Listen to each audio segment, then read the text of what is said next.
الحمد لله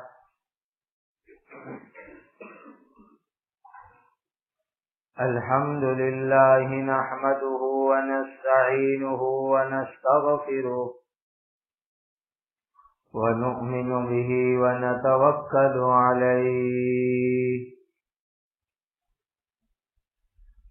ونعوذ بالله من شرور أنفسنا ومن سيئات أعمالنا ونعوذ بالله من شرور أنفسنا ومن سيئات أعمالنا ونعوذ بالله من شرور أنفسنا ومن سيئات أعمالنا من يهده الله فلا مضل له ومن يضلله فلا هادي له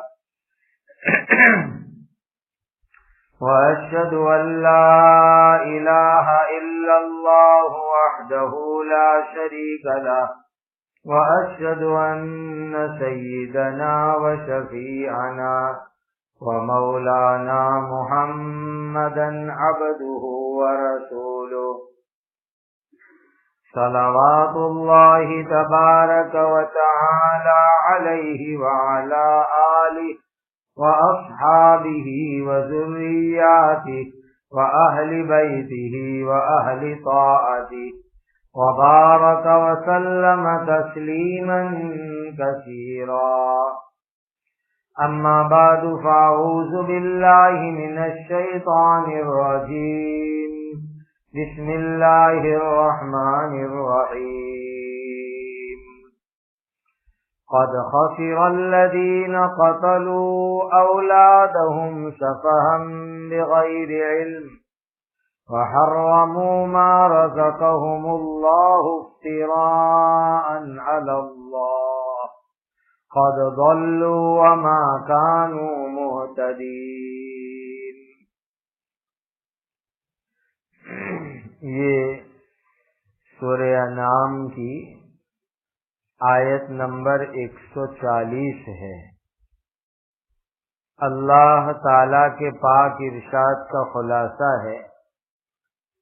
پکی بات ہے کہ وہ لوگ بڑے نقصان میں پڑ گئے ہیں جنہوں نے اپنی اولاد کو بے وقوفی سے بغیر سمجھے ہوئے قتل کر دیا، اور جو حلال روزی اللہ تعالی نے ان کو دی ہے اس کو اللہ تعالی پر بہتان باندھ کر حرام کر لیا. پکی بات یہ ہے کہ وہ خود گمراہ ہو گئے ہیں اور سیدھے راستے پر آئے ہی نہیں ہیں. وَهُوَ الَّذِي أَنشَأَ جَنَّاتٍ مَّعْرُوشَاتٍ وغير معروشات والنخل والزرع مختلفا أكله والزيتون والرمان متشابها وغير متشابه كلوا من ثمره إذا أثمر وآتوا حقه يوم حصاده ولا تسرفوا انہ لا يحب المسرفین. اور وہی اللہ تعالی ہے جس نے باغات یعنی باڑیاں پیدا کی، اس میں سے کچھ ایسے بیل والے ہیں جو سہاروں سے اوپر چڑھائے جاتے ہیں، اور کچھ ایسے بھی ہیں جو سہاروں سے چڑھائے نہیں جاتے. اور کھجور کے درخت اور کھیتی بھی پیدا کی، ان سب کے پھل اور ذائقے الگ الگ طرح کے ہیں، اللہ تعالی ہی نے پیدا کیے ہیں. اور زیتون اور انار پیدا کیے جو ایک دوسرے سے صورت، شکل، مزہ میں ملتے جلتے بھی ہیں اور ایک دوسرے سے الگ الگ بھی ہیں۔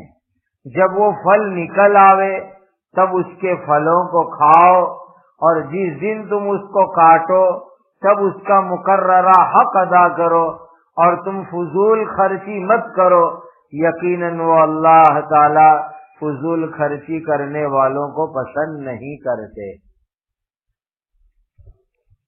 وَمِنَ الْأَنْعَامِ حَمُولَةً وَفَرْشًا كُلُوا مِمَّا رَزَقَكُمُ اللَّهُ وَلَا تَتَّبِعُوا خُطُوَاتِ الشَّيْطَانِ إِنَّهُ لَكُمْ عَدُوٌّ مُبِينٌ۔ اور جانوروں میں بعض ایسے ہیں، بعض تو وہ پیدا کیے ہیں جو بوجھ اٹھاتے ہیں، اور کچھ جانور ایسے ہیں جو زمین سے لگے ہوئے ہیں۔ اللہ تعالیٰ نے تم کو جو روزی دی اس میں سے تم کھاؤ، اور تم شیطان کے قدموں پر مت چلو، یقین رکھو کہ وہ شیطان تو تمہارا کلم کھلا دشمن ہے۔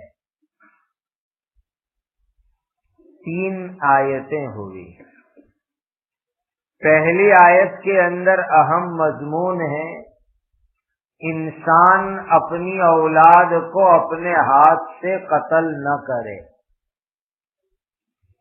زمانے جاہلیت میں، یعنی جس زمانے میں نبی کریم صلی اللہ علیہ وسلم پیدا ہوئے، اس وقت یہ چیز دنیا کے اندر بہت عام تھی کہ لوگ اپنی اولاد کو اپنے ہاتھ سے قتل کر دیا کرتے تھے، خاص کر کے بیٹیوں کو زندہ لے جا کر کے قبر میں دفن کر دیتے تھے۔ بیٹی کا پیدا ہونا، بیٹی کا بڑا ہونا، یہ ان کو بالکل پسند نہیں تھا، اس لیے کہ وہ یوں سمجھتے تھے کہ بیٹی بڑی ہوگی، شادی کرانی پڑے گی، داماد آئے گا، داماد کے نخرے برداشت کرنے پڑیں گے، داماد کی ڈیمانڈ پوری کرنی پڑے گی۔ یہ سب چیزیں سوچ سوچ کر کے لڑکیوں کو وہ زندہ نہیں رہنے دیتے تھے، مار ڈالتے تھے۔ پھر بعد میں ایسا زمانہ آیا جو آج کا زمانہ ہے، جس کو لوگ ماڈرن زمانہ کہتے ہیں۔ اس میں ایک فتنہ آیا کہ جب بچہ عورت کے پیٹ میں ہوتا ہے اور سونوگرافی یا کسی مشین سے پتہ چلتا ہے کہ لڑکی ہے، تو وہ اس کو گروا دیتے ہیں، دوائی پلوا کر کے مہینے گروا دیتے ہیں۔ اور صرف لڑکی نہیں، بہت سے لوگ تو بلا وجہ عورت پریگنٹ ہوئی، حمل والی ہوئی، پیٹ میں بچہ ہوا تو کہتے ہیں کہ نہیں ابھی بچے کے دن نہیں ہیں، یہ تو بہت جلدی، ابھی تو شادی ہوئی اور پریگنٹ ہو گئی، لہذا بچہ گروا دو، پیٹ صاف کروا دو۔ یہ سب چیزیں ہیں بچوں کو قتل کرنے کی بلا وجہ۔ اگر کوئی میڈیکل پرابلم ہے، عورت کی طبیعت ایسی ہے کہ جس کے اندر حمل رہنے کی وجہ سے، بچہ پیدا ہونے کی وجہ سے عورت کی جان کا خطرہ ہے، عورت کو کوئی اور بڑی تکلیف کا خطرہ ہے، اور اس کی وجہ سے 4 مہینے سے پہلے اگر کچھ ایسی مجبوری میں کرواوے جس میں کسی مسلمان ماہر دیندار ڈاکٹر نے مشورہ بھی دیا ہو تو کچھ گنجائش نکل سکتی ہے کہ بھئی 4 مہینے سے پہلے پیٹ صاف کروا دے، لیکن بلا ضرورت بچوں کو پسند نہ کرنا، پیٹ صاف کروا دینا، مہینے گروا دینا، یہ بھی بچوں کو قتل کرنے ہی کی طرح کا ایک خطرناک گناہ ہوا، اور یہ ہمارے دین میں، ہماری شریعت میں حرام ہے، ناجائز ہے، بہت بڑا خطرناک گناہ کا کام ہے۔ آگے والی آیت میں اللہ تعالیٰ اپنی قدرت بتلاتے ہیں، اللہ تعالیٰ نے کیسی عجیب عجیب اس دنیا میں پھل فروٹ کی باڑیاں پیدا فرمائی، کیسی کیسی بیلیں بنائی، درخت بنائے۔ اب یہ جو بیلیاں ہوتی ہے وہ بیلیاں بھی عجیب اللہ کی قدرت ہوتی ہے۔ بعض بیلیاں ایسی ہوتی ہے کہ ان کو کسی چیز پر چڑھانا پڑتا ہے، تار ہے، لکڑیاں ہیں، اس کے اوپر وہ بیلیاں چڑھائی جاتی ہے۔ جب بیلی چڑھتی ہے تو اس کے اوپر پھل لگتے ہیں، فروٹ لگتے ہیں، اور وہ بہت اچھے لگتے ہیں، جیسے انگور ہے۔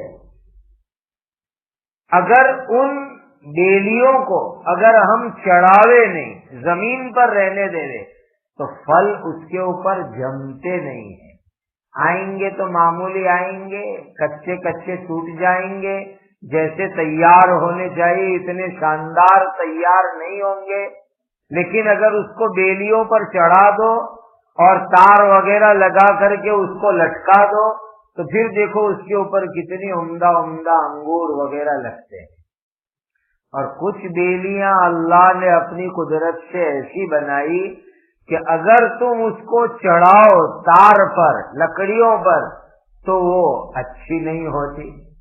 جیسے تربوز کی بھی بیلیاں ہوتی ہے، کورو جو ہوتا ہے اس کی بھی بیلیاں ہوتی ہے، لیکن یہ بیلی اللہ نے عجیب بنائی، زمین پر ہی چلاؤ اس کو۔ اگر تم اس کو تار وغیرہ پر چڑھانے گئے تو اس کے پھل جمیں گے نہیں، بلکہ وہ کمزور ہو جائیں گے، اور زمین پر چلنے دو تو ماشاءاللہ بڑے بڑے تربوز بھی ہوں گے، بڑے بڑے پھل بھی لگیں گے۔ کیسی اللہ تعالیٰ کی قدرت کہ بعض بیلیاں زمین پر اچھی چلے گی، بعض بیلیاں تار اور جو ہے لکڑیوں پر اچھی چلے گی، اور یہی حال ہے درختوں کا بھی۔ اب انسان سوچے تو صحیح، ایک مٹی، ایک پانی، ایک آب و ہوا، اور اس میں الگ الگ قسم کی بیلیاں، پھل فروٹ، درخت، یہ اللہ اپنی قدرت سے اگاتے ہیں۔ ایسا نہیں ہوتا کہ کریلی کی بیل کے لیے کڑوا پانی ڈالنا پڑتا ہو، انگور کی بیل کے لیے میٹھا پانی ڈالنا پڑتا ہو، ایسا نہیں ہوا کرتا ہے۔ ہر ایک کو ایک طرح کا پانی دیا جاتا ہے، جو پانی کریلے کو دیں گے وہی انگور کو بھی دیں گے، وہی شکریے کے درخت کو بھی دیں گے، اور وہی جو ہے آم آلو کو بھی دیں گے۔ لیکن اسی پانی کے سے اللہ تعالیٰ کسی پھل میں مٹھاس دیتے ہیں، کسی میں کڑواپن پیدا کرتے ہیں، کسی کو پھیکا بناتے ہیں، کسی کا کلر کیسا، کسی کی سائز کیسی، یہ اللہ کی عجیب و غریب قدرت کی بات ہے۔ اور آگے ارشاد فرمائے کہ تم کھجور کو دیکھو، کھجور میں بھی اللہ کی عجیب شان ہے۔ کھجور جنرلی ہم لوگ کھانے کے طور پر نہیں کھاتے، یہ پھل فروٹ میوے جتنے ہیں کوئی اس کو پیٹ بھرنے کے لیے نہیں کھاتا، اس کو ایکسٹرا کھاتے ہیں، مزے لینے کے لیے، تندرستی کے واسطے۔ پیٹ بھرنے کے لیے آدمی روٹی، چاول، سالن، سبزی، گوشت کھاتا ہے، اور اس کے آگے پیچھے فروٹ چاہیے، ڈرائی فروٹ چاہیے، میوے چاہیے۔ کھجور کا حال یہی ہے کہ کھجور جنرلی پیٹ بھرنے کے لیے نہیں کھائی جاتی، بلکہ کھجور کھانے کا مقصد ہوتا ہے ڈرائی فروٹ، تازی ہے تو فروٹ، رطب ہے تو فروٹ کے طور پر، اور جو جنرلی ہمارے یہاں آتی ہے وہ ڈرائی فروٹ کے طور پر کھائی جاتی ہے۔ لیکن صحابہ کرام رضوان اللہ تعالی علیہم اجمعین، نبی کریم صلی اللہ علیہ وسلم اور اللہ کے بہت سے بندوں نے کھجور کو پیٹ بھرنے کے لیے بھی استعمال کیا۔ ان کے زمانے میں ان کے پاس غریبی ایسی تھی کہ ہمیشہ روٹی سالن نہیں ملتا تھا، بہت سے دن ایسے گزرتے تھے کہ کھجور سے ان کو اپنا کام چلانا پڑتا تھا۔ اور کھجور بھی اتنی نہیں ملتی تھی کہ پیٹ بھر کے کھا سکے، 2-4 دانے کھجور کے مل گئے، اس سے اپنا کام چلا لیا۔ بلکہ تبوک کا جب غزوہ ہوا ہے، حضرت نبی کریم صلی اللہ علیہ وسلم کی مبارک زندگی کا آخری غزوہ، اس موقع پر تو حالات یہ تھے کہ کھجوریں بھی ختم ہو گئی، پھر گٹلیاں سب کو چوسنے کے لیے تقسیم کی جاتی تھی، چوس کر کے واپس لیتے تھے، پھر وقت آتا تو چوسنے کے لیے دیتے، پھر لے لیتے، گٹلیاں چوس کر کے بھی انہوں نے اپنا گزران چلایا۔ کوئی اور چیز کھانے کو نہیں ملی، کھجور، گٹلیاں، وہ بھی تھوڑی سی، اس کے اوپر انہوں نے اپنا کام چلایا۔ تو اللہ تعالیٰ کی یہ بہت بڑی نعمت ہے کھجوریں۔ اور دیکھو، انسان کی تندرستی کے لیے کھجور اللہ کی بہت بڑی نعمت ہے۔ اسی لیے حضرت مریم رضی اللہ تعالی عنہا کو جب حضرت عیسیٰ علیہ السلام پیدا ہوئے جنگل میں، تو اللہ تعالیٰ نے کھانے کے لیے کھجور عطا فرمائی۔ وہاں پر تفسیر میں لکھا ہے کہ اگر کھجور سے اچھا کوئی کھانا عورتوں کے لیے ہوتا تو اللہ تعالیٰ اس وقت پر وہ عطا فرماتے، لیکن بچہ پیدا ہونے کے زمانے میں جب عورتوں کو بہت سی تندرستی والی چیزیں کھلائی جاتی ہے، سب تیجانے اور پتہ نہیں کیا کیا چیزیں، ان سب میں بہترین چیز کھجور ہے۔ اسی لیے اللہ نے حضرت مریم کو جنگل میں وہ کھجور کھلائی تھی۔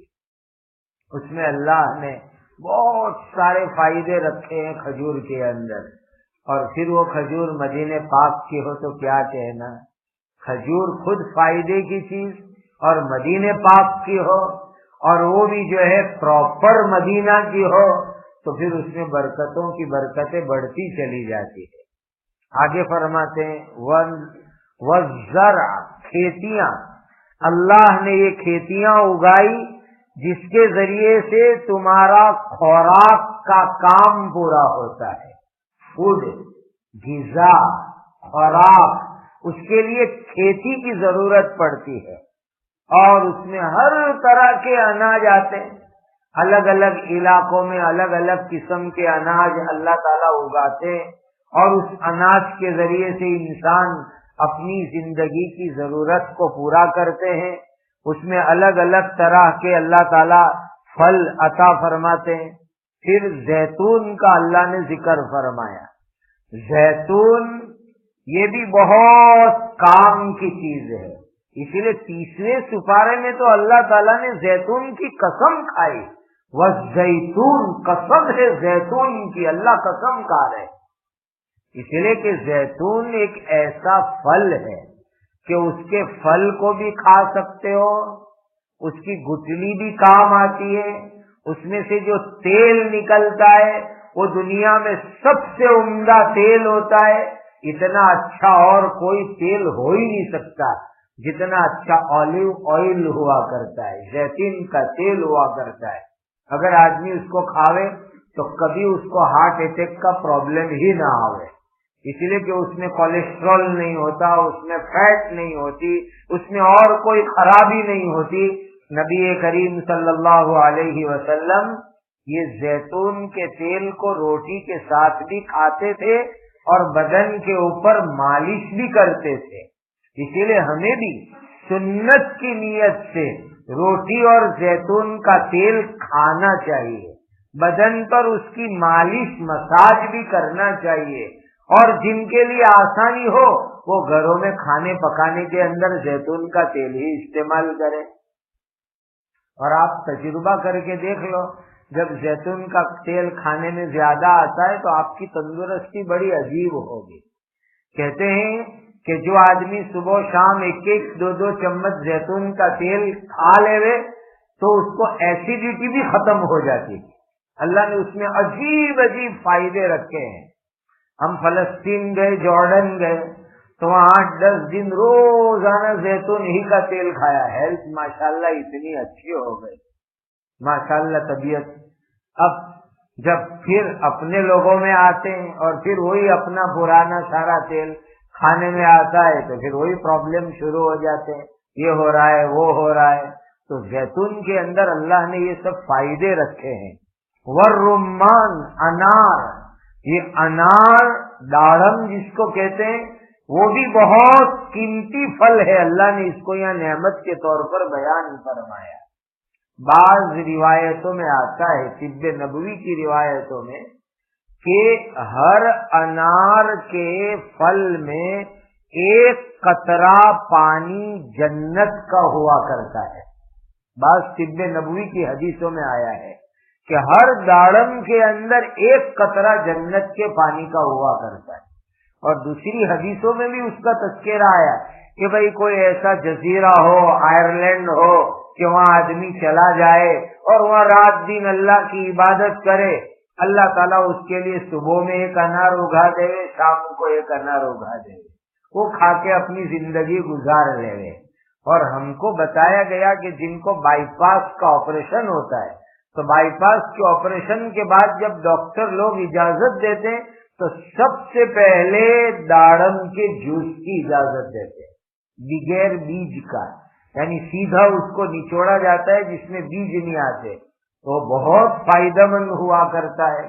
اور مدینہ منورہ میں بھی اس کے بڑے اچھے درخت ہوتے ہیں، تو داڑم بھی بڑی فائدے کی چیز ہے۔ متشابہ وغیر متشابہ، کہ بہت سارے پھل آپس میں ایک دوسرے سے ملتے جلتے بھی ہوتے ہیں، بہت سے ایک دوسرے سے الگ الگ بھی ہوا کرتے ہیں۔ اللہ تعالیٰ نے ارشاد فرمایا جب پھل آئے تو اس کو کھاؤ، اللہ کی نعمت ہے، کھاؤ اس کو بھی۔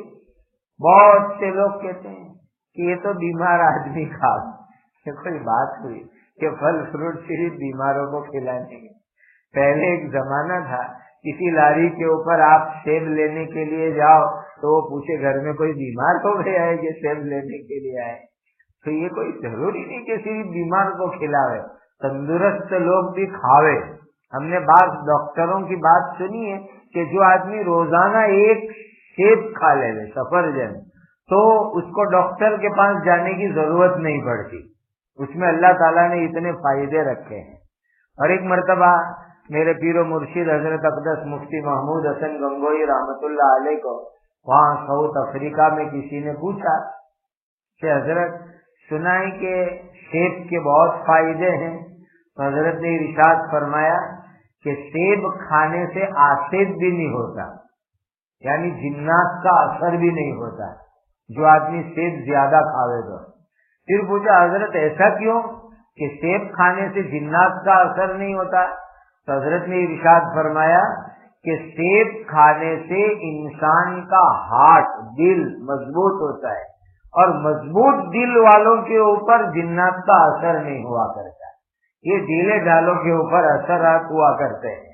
تو اس طریقے سے اس کا ایک فائدہ یہ بھی جو ہے آیا، اللہ تعالیٰ ارشاد فرماتے ہیں وَآتُوا حَقَّهُ يَوْمَ حَصَادِهِ، کہ کھیتی کاٹنے کے دن اس کا حق ادا کرنا چاہیے۔ میننگ اس کا یہ ہے کہ جو کھیتی تیار ہوتی ہے اس میں سے اللہ کے نام پر صدقہ خیرات بھی کرنا چاہیے۔ اب بعض کھیتی ایسی ہوتی ہے جو بارش کے پانی سے ہوتی ہے، اس میں کنویں کا پانی نہیں ہوتا، اس کے اندر یہ جو اپنے یہاں پیسے بھر کر انسانوں کی بنائی ہوئی نہر کے پانی کو بھی استعمال نہیں کیا جاتا، ڈائریکٹ بارش کے پانی سے جو کھیتی ہوتی ہے تو اس کے اندر جو بھی اگے اس میں سے 10واں حصہ اللہ کے نام پر خیرات کرنا چاہیے۔ اور جو کھیتی ایسی ہوتی ہے کہ اس کے اندر انسان کنویں سے پانی نکالتا ہے اور یہ انسانوں کی بنائی ہوئی ڈیم سے نکلی ہوئی نہریں اس میں سے پانی لیتا ہے اور اس کے پیسے بھرتا ہے، تو اس کے اندر 20واں حصہ اللہ کے نام پر نکالنا چاہیے۔ تو کھیتیوں میں سے بھی اللہ کے نام پر خیرات کرنی چاہیے۔ اور پرانے زمانے کے اندر یہ رواج بہت عام تھا اور اب تو بہت کم ہو گیا کہ جب بھی کھیتی ہوتی تھی تو لوگ غریبوں کو تقسیم کرتے تھے اور محلوں میں تقسیم کرتے تھے پھر ایک مقدار بیچتے تھے ضرورت کے مطابق. تو یہ ہے شریعت کا اس میں مسئلہ. ولا تشرفوا، اللہ تعالیٰ ارشاد فرماتے ہیں کھاؤ پیو لیکن اس کے اندر فضول خرچی مت کرو، ضرورت سے زیادہ خرچ مت کرو. انسان اگر ضرورت سے زیادہ خرچ کرے گا تو ایک وقت وہ آئے گا کہ نعوذ باللہ دوسرے کا محتاج بن جائے گا اور دوسروں کے سامنے ہاتھ پھیلانا پڑے گا. آج ہم بہت سی مرتبہ دیکھتے ہیں کہ بہت سے لوگ شادی میں، بیاہ میں، منگنی میں، الگ الگ پروگراموں میں اپنے خود کے کھانے پینوں میں، پارٹیوں میں بڑی عیاشی کرتے ہیں، بہت اڑاتے ہیں پیسہ. پھر نعوذ باللہ ایک وقت آتا ہے کہ ان کو دوسروں کے سامنے ہاتھ پھیلانا پڑتا ہے، مانگنا پڑتا ہے دوسروں سے. تو اللہ تعالیٰ نے فرمایا کھانے کی اجازت، استعمال کرنے کی اجازت، لیکن اس کو ضرورت سے زیادہ مت اڑاؤ ورنہ تم ایسے محتاج بن جاؤ گے کہ تم کو خود دوسروں کے سامنے ہاتھ پھیلانا پڑے گا، اور یہ اچھی بات نہیں ہے. اور اس میں ایک بات یہ بھی ہے کہ اللہ کے نام پر جو خیرات ہم کرتے ہیں وہ خیرات بھی کنٹرول میں رہ کر کے کرو. اتنا زیادہ خیرات مت کرو کہ تم خود دوسروں کے محتاج بن جاؤ. ہاں زکوٰۃ ہے، صدقۃ الفطر ہے، قربانی ہے، حج ہے، جو شریعت کی طرف سے کمپلسری اور ضروری ہے وہ تو پورا کرنا، اس میں ذرہ برابر بھی کمی نہیں. لیکن جو نفل صدقہ ہے، نفل خیرات ہے، اس کے اندر آدمی کو اپنی انکم دیکھ کر کے کرنا چاہیے. جتنی انکم آئی، میں نے بہت پہلے آپ کو اس کا ایک طریقہ بھی بتلایا تھا کہ ہمارے پاس دو طرح کی انکم ہے. ایک انکم ایسی ہے کہ اس میں ہم تھوڑی بہت محنت کرتے ہیں اور اللہ عطا فرماتے ہیں.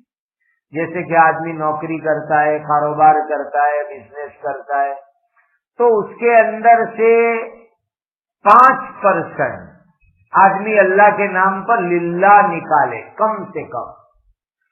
اور بہت ساری انکم ایسی ہے کہ اس کے اندر آدمی کوئی محنت نہیں کرتا، بغیر محنت کے اللہ تعالیٰ اس کو عطا فرماتے.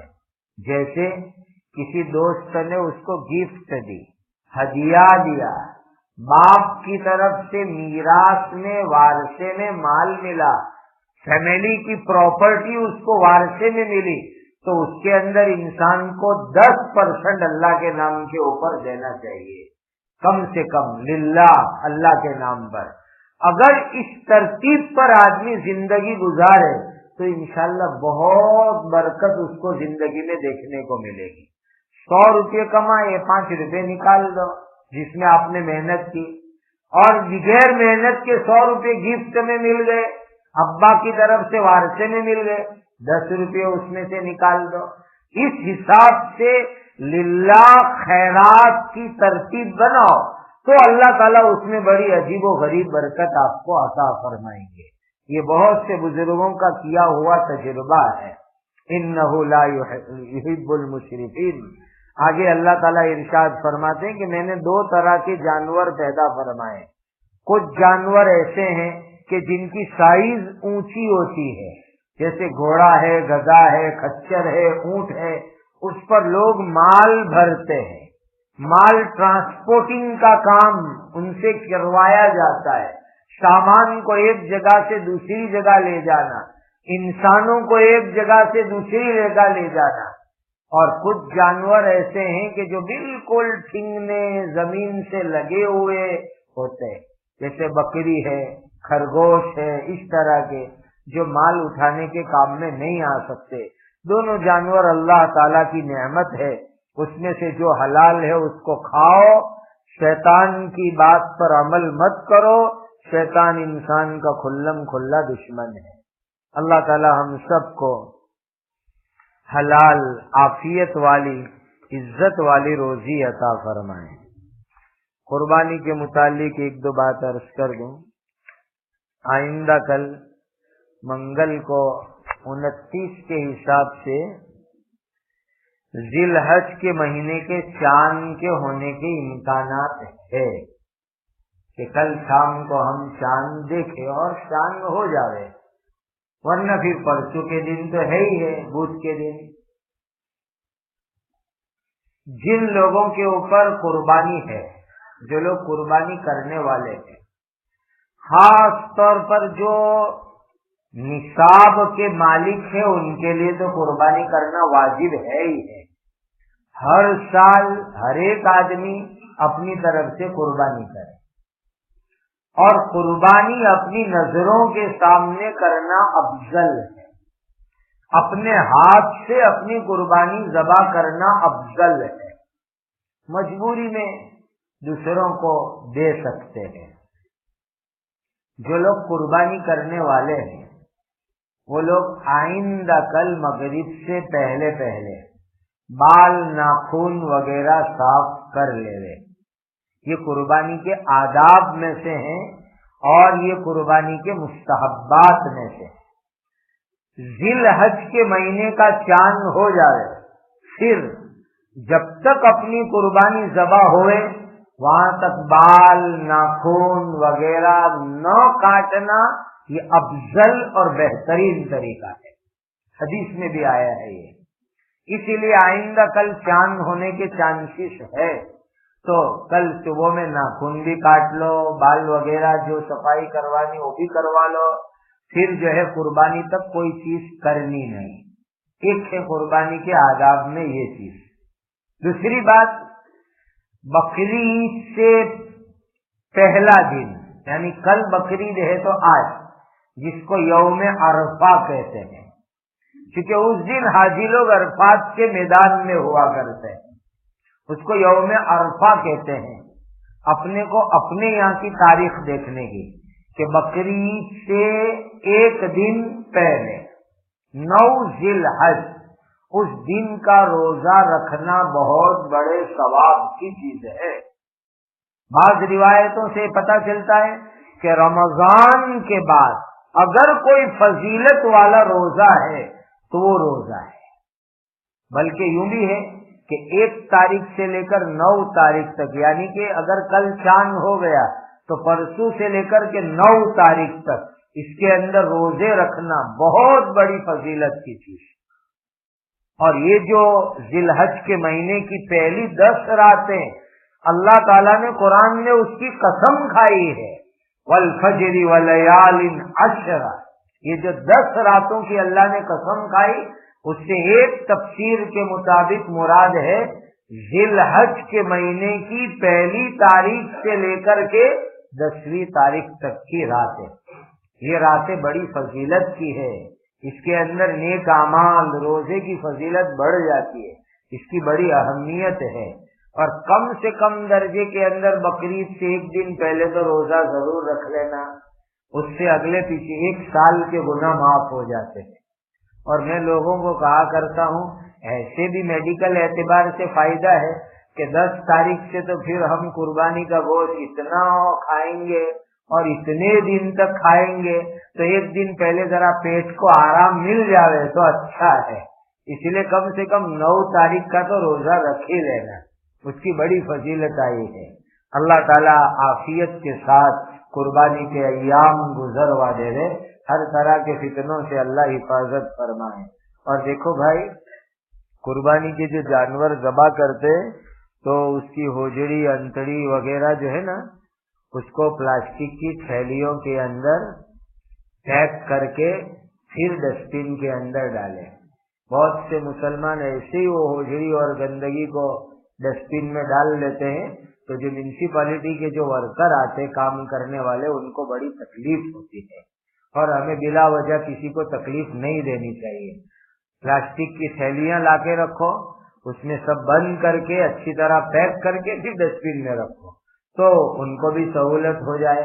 اور جہاں پر کھڈے کھود کر کے دفن کرنے کی گنجائش ہے، وہ کھڈے کھود کر کے دفن کر دے دے۔ خامخواہ ادھر ہڈیاں ہوجڑی وغیرہ ڈال کر کے لوگوں کو تکلیف پہنچانے کا ہم ذریعہ نہ بنے، اس کا بھی خاص خیال رکھنا چاہیے۔ کسی نے سوال بھیجا کہ دیسی مرغی کھا سکتے ہیں؟ وہی کھانی چاہیے، سوال پوچھا دیسی مرغی کھا سکتے ہیں؟ وہی کھانی چاہیے، جواب یہ ہے۔ آگے انہوں نے دلیل لکھی، وہ مرغی جیو جنتو کھاتی ہے،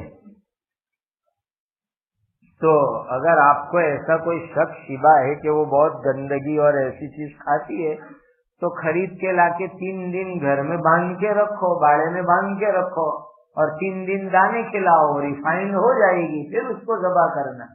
درست شریف پڑھ لو۔